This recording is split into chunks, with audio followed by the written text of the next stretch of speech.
What we need to do is let them know that it is not acceptable in Austin. We don't have body scanners here. We don't want body scanners here. We don't need them here. And people just inside these doors are mad tonight, expressing their opinions, but all that anger might not do any good because TSA actually has the final say in whether these scanning devices will come here to the airport. Still, all of these people talking tonight are hoping that they are able to attract the attention of both the commission tonight and the city council later on this week.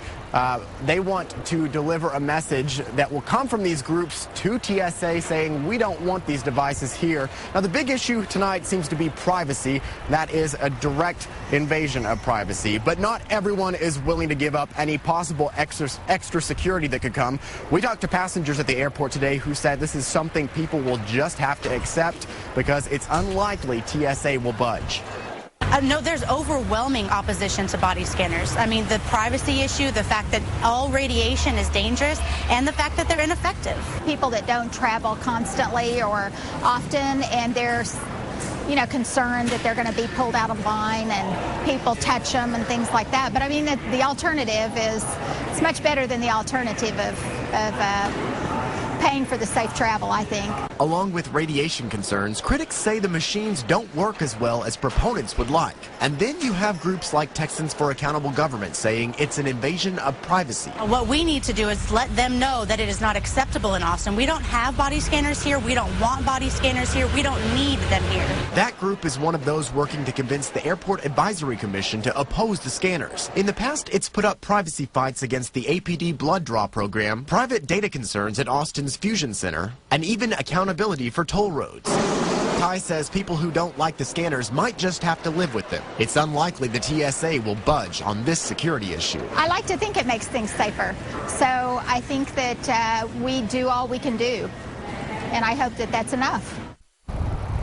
Now, we'll let you know tonight on Austin News at 10 whether the commission approves a resolution against these machines. And on Friday, the opposition will actually head to City Hall to try to get the city council to do the exact same thing. And on Saturday, they're going to be back out here at the airport actually holding a protest against these devices. For now, we are live at the airport. Josh Hinkle, KXAN, Austin News. Tonight, Austinites told the Transportation Safety Administration to go back to the drawing board on full body scanners at ABIA. The scanners are already in place at some 8 airports in Texas, including San Antonio, DFW, and Houston's Bush Intercontinental airports. But will they land in Austin? KITV's Ryan Lloyd heard from the commission and those up in arms. And Ryan, what came out of the debate?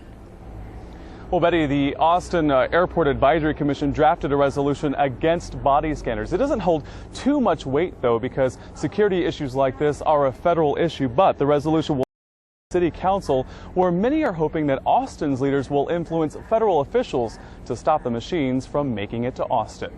Passengers flock to ABIA every day for their domestic and international destinations. But before they take off, their first stop is security.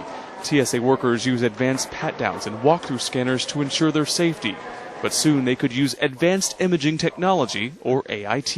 I don't have an objection. I think that keeps us safer. I'm sending my kid off flying alone, so I have nothing to hide, and I don't think it's an infringement on my rights. We've had pat-downs for years. John Steffi says standard security measures now are fine and disagrees with full body scanners. If we allow these body scanners, then the next step, I believe, will lead to cavity searches and God only knows what else.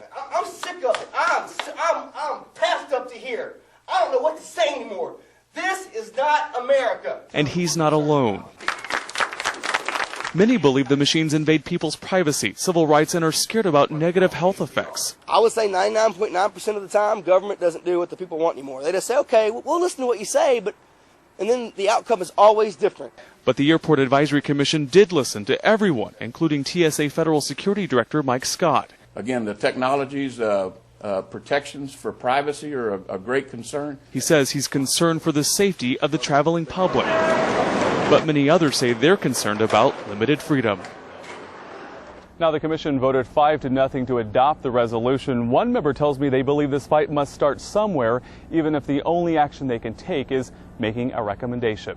Reporting live at ABIA, Ryan Lloyd, KITV News. Thanks, Ryan. The TSA spokesperson we talked with tonight says if the scanners come to Austin, At the earliest, they'd be put into use in late 2011 or even sometime in 2012.